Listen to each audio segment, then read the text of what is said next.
Ever since Berserk began, one thing has been clear about the nature of apostles. They were evil in all caps. Never mind the fact that they tick off pretty much every red flag in existence, even a relatively controlled apostle like Zod, who isn't as indulgent as his kinsman, is a bloodthirsty savage at his very core. But following the conclusion of the conviction arc of Berserk, we were introduced to an entirely new type of apostle, and in the most unexpected of ways. As living legends of the continent of humanity, many warriors of global renown make forth and pledge their allegiance to the Falcon of Light, aka Femto's incarnation as Griffith, but the first one to do so after Zod was the guy whom we're going to be talking about today. Despite having made only a handful of appearances in the overarching story, this man has constantly acted as Griffith's most fervent follower, which is ironic considering his reputation in his previous life. So, without further ado, let's dive into the origins of Sir Locus, the Moonlight Knight. Before we go into our explanation, we have a very small request. If you like our content, please support us by subscribing to our channel. This is a small click for you, but for us, it means a lot. Thank you. Let's begin. He's the first living legend to pledge his sword to Griffith after Zod, Locus's arrival in Berserk. The first time Sir Locus appears on the pages of Berserk is in chapter 183. After Griffith's instant transmission onto the battlefield outside Shet, apostles start gathering to him like moths attracted to his light. The first one to arrive is Nosferatu Zod, who has already pledged himself to Griffith upon his incarnation at St. Albion. He mows his path through the Kushan lines like a savage beast in a feeding frenzy. By contrast, the second apostle who pledges himself to Griffith is the epitome of knightly sophistication. He announces his presence by thrusting his lance through his enemies' thinking centers and begs their pardon for being on horseback. He then states that his name is Locus, and he is ridden to Shet, guided by the wings of an oracle. Locus recognizes Griffith as the Falcon of Light, and inquires whether this is true. When Griffith replies that he accepts the Moonlight Knight's sword, the latter is delighted, and gets to work on slaying his master's enemies with his mighty lance and steed. A few other notable apostles also gather to Griffith's beacon-esque existence, and after decimating the Kushan forces with their literal demonic strength, every reincarnate gathered upon the battlefield bends their knees to the Falcon of Light, thus signifying the rebirth of the Band of the Falcon. The next time we see Sir Locus is for a brief moment in chapter 192 and 193, as his Lancer unit cuts through the Kushan forces laying siege to Mule Wolfflame's domain. After the young noble and his forces are rescued by the reborn Band of the Falcon, he is shocked and dismayed at the sight of the Kushan soldiers fighting in the Midland Liberation Army. As he vocally protests their addition to his country's ranks, a towering presence off-panel explains to him that they are pledges. We see Sir Locus, the Moonlight Knight, sitting astride his horse with a war demon holding his lance for him. His sheer presence as an apostle is so strong that the young noble can tell he is anything but human, yet he can do little but listen to the Lancer captain's reasons for sheltering the enemy. Locus tells Mule that the Band of the Falcon had decided to adopt the Kushan practice of taking war slaves, and adapted it to allow them to be integrated into the main army at a later point. If pledges survived the full brunt of a battle 3 times, they would be given the choice between conciliation and death. Depending on how pledges performed, they could even rise through the ranks and lead their own units, like Griffith, who later plays an instrumental role in the evacuation of Windham. Mule starts protesting the practice once again, but Sir Locus shuts him down quickly by displaying his sheer experience with war. The young Mule, though honorable and noble to a fault, is an emotional child at the end of the day. He wishes to see the Kushan pay for ruining the lands and lives of his people, and rightly so, but Locus reminds him that even the Kushan aren't necessarily monolithic in nature. They are one big family controlling multiple others with thousands of subjects at varying degrees of satisfaction underneath them. Misunderstandings are common and grudges stay put. Besides, it is precisely because they are enemies that they are made pledges first. By exposing them to the front lines thrice, their lives are judged by the battle itself, and besides, losing more Kushan means saving more Midlanders on the battlefield, so it works out. Mule understands his logic but can't accept it so easily, to which Sir Locus responds by simply telling him to expand his viewpoint. He would find that his enemies are not so different from him after all. That same statement would ironically enough be true for him, because the next time Sir Locus shows up in the story is during Griffith's probationary attack on Windham in his war with the Kushan Empire.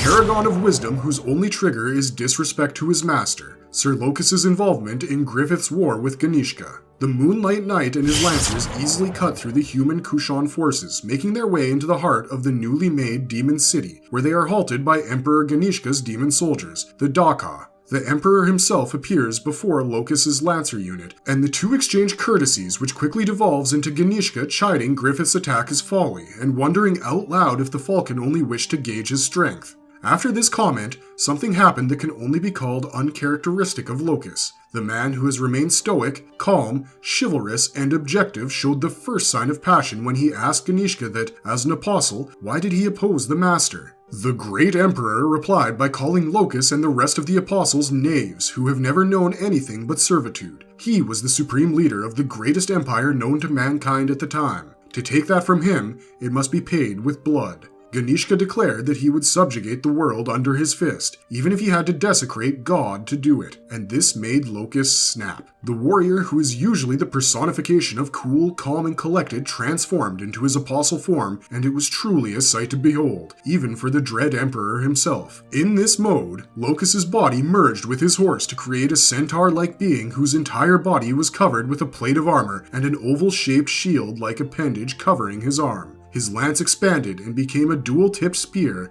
and his head itself turned into the shape of his helm, with eyes that remind us of Cyclops from X-Men. Locus met Ganishka's marveling at his released form with a brusque dismissal of his Daka troops. He then ordered the war demons to assume their true nature as well, and began slaughtering the Demon King's demon army of hundreds of Daka and Pishacha monsters. Locus's impeccable form and irrefutable bloodlust impressed Ganishka, who beckoned the vanguard of the Falcon to break through his ranks, but the great emperor was decidedly less impressed by the war demon's clandestine tactics. Perched on a rooftop far away from the main action, the Apostle Irvine loosed an arrow from his unerring bow, but despite being 100% accurate, he missed his mark. That's because Ganishka decided to assume his own apostle form at this display of impertinence, and using his massive elemental powers, fried nearly all of the war demons into crisp corpses. Thinking that he had won, Ganishka announced that the Band of the Falcon's probationary wave had been a futile effort, which is when Locus revealed the true purpose of his presence there. Using his Lancer unit, the Moonlight Knight had successfully drawn the Emperor's attention away from his most important hostage, and Princess Charlotte was rescued by Griffith and Zod. Once that happened, Locus ordered a retreat, and left the Great Emperor gnashing at his mouthful of fangs. The next time the Moonlight Knight appears on the field of battle is during the Siege of Vratanus, where his lancers play a crucial part in flanking the Kushan force of nearly 200,000 men, and forcing them to retreat. He also appears to be Griffith's appointed spokesperson, as when the Midland nobility once again tries to discredit his master's provable achievements on the battlefield, he responds by calling their faith to the cause being as strong as that of a mere private army. Locus's argument is a sound one to the ears of Sir Owen, who had known Griffith by reputation during the 100-Year War. But the true argument that sealed the deal for the White Falcon came from Princess Charlotte herself. She announced that Sir Griffith, her betrothed, would be the supreme commander of the Midland Regular Army, and just like that, so it was. This was a shock to all present, who protested the match as you might expect, but Griffith's claim to being humanity's savior was backed up by the Pontiff himself. The High Holiness performed prostration in front of the Falcon of Light, and once again, just like that, the Holy See territories were allied with Midland. Mule Wolfflame, who has been appointed Sonia the Seer's bodyguard, wonders why the former faction's leaders would send such few forces with the allied army when Locus explains the intricacies of politics. If only Midland was sent forward, it gave people like the Van Dimians time to regroup and reorganize their resources. If Griffith won, all the better for them, who can then continue to play at the Game of Thrones from the shadows as they always had. If he lost, then they could just pick apart the remnants of Midland and claim it for their own. But Locus notes that such trivial matters of the transient world are no longer of importance to the Falcon of Light. He claimed that the new world was coming, and was proven right with Ganishka's ascendance into Shiva. As the Band of the Falcon approached the ancient city of Wyndham, thousands of Shiva's pseudo-apostle spawns advanced towards them. Griffith advanced his war demons into the foray, and commanded them to assume their released forms, showing humanity that they had been fighting alongside apostles all along for the first time. This caused their morale to waver, but a word from Sonia the Seer about the apostles' bravery despite their nature unified the allied forces into one mind, and for the first time in history, humans and apostles fought side by side. Locus led his lancers without hesitation into the thickest part of the advancing enemy, and they fought to their heart's content until the new world was ushered in when Femto split Shiva apart and caused the great roar of the astral world. With this merging of the physical and astral worlds, Fantasia was achieved once again, and humanity's sole safe refuge within it would be Griffith's capital city of Falconia. It is within the walls of that utopic city that we see Sir Locus's final appearance, and it's this one that holds the key to unlocking the secret of his identity. Probably. He's Griffith's primary spokesperson, advisor, and representative, Sir Locus's role within the world of Fantasia. After assuming control of pretty much all of humanity with his space-splitting deeds, Griffith chooses to establish a council of ministers and becomes the pillar of human faith itself. Sir Locus, as his most reserved and most experienced war demon, serves as his representative and spokesperson both on and off the field of battle. We've already seen multiple examples of the former, but we get a taste of the latter when Rickert finally arrives at Falconia, and it is this encounter that explains a lot about the enigmatic Moonlight Knight. Due to being a member of the old band of the Falcon, Rickert is given the opportunity to meet with Griffith himself in the Falcon's castle. The young man is deeply conflicted as to how he should feel about his former leader after all the atrocities he has committed as Femto, so he decides to see for himself. When he arrives at the castle, he is met by Sir Owen, who recognizes him from the 100-Year War effort, and the two proceed to the Great Hall, where the Falcon of Light is presiding over a ceremony. Griffith, as the Falcon of Light, has the power to allow dead spirits to communicate with their loved ones one last time before they finally travel to the other side. What exactly was this other side? Well, that's where Sir Locus steps in and takes over from Sir Owen. He explains to Rickert that death is not the end of life, and that what he was witnessing now was at the edge of the other side. He then takes a moment to discuss the divine right of kings, a doctrine that espouses the divine claim of a person from a noble family over a certain territory. That person, whose right is then backed by the highest religious authority of his land, then has the power to guide his people into prosperity. Locus states that many lands and families claim such a right when they seize power, but all doctrines fail in the face of that ultimate truth. He then takes charge of Rickert from Sir Owen, and he has some things he wants to say and show to him.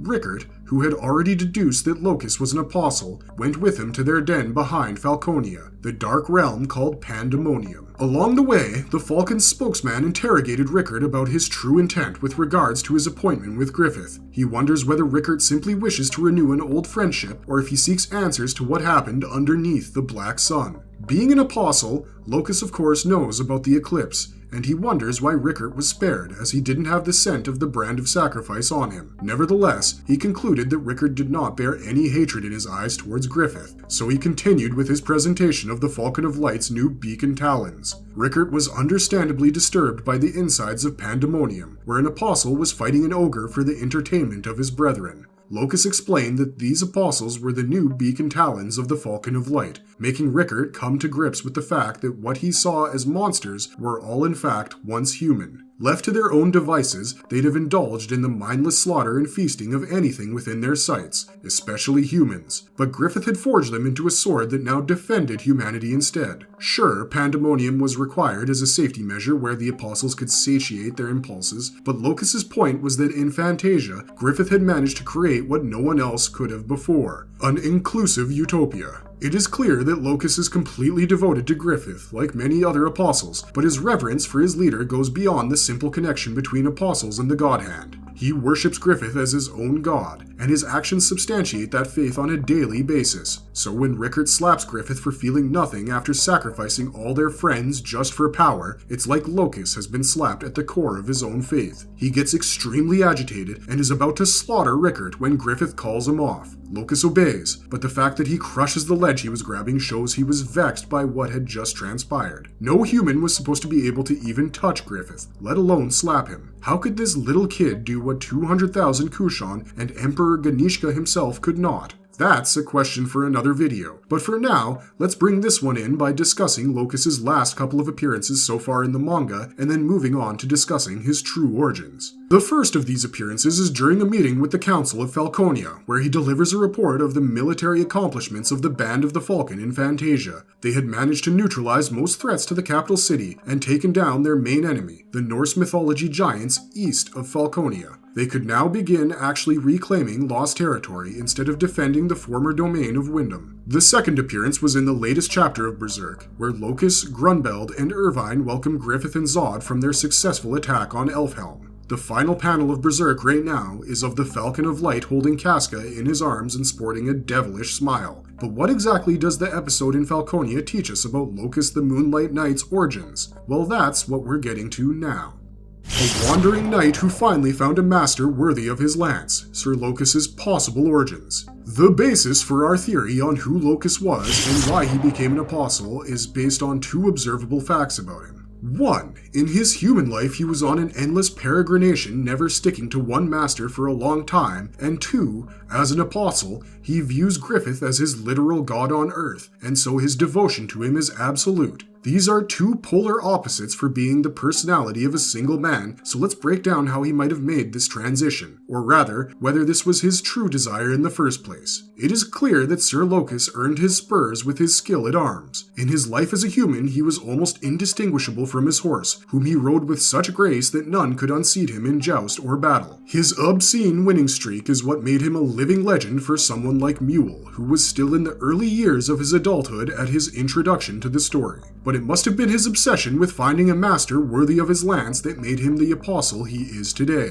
Although the 2017 light novel Berserk, the Flame Dragon Knight, is not canon to the overall continuity, it does give us a good idea as to why renowned warriors were reincarnated as demonic apostles. That light novel tells us the story of Grunbeld, which we'll be covering in another video soon, but the template it gives us is handy for retracing Locus's life and estimating just why he became what he is today. Like most warriors of his age, Locus must have had a rather tough time growing up in a war-torn world. He might also have been a commoner, which makes his life doubly difficult in a world that idolized nobility and knighthood. We are making this assumption for two reasons once again. 1. Locus does not have a surname, like most nobility do, or at least it hasn't been revealed yet, and 2. He was a wandering knight in his human life. Recall that when Mule learns he has just spoken to Locus, he is rendered speechless by the fact that a knight who was on an endless peregrination had finally settled on a master. This would make Locus a wandering knight, much like Sir Duncan the Tall from George R.R. Martin's Dunk and Egg novellas. But unlike Dunk,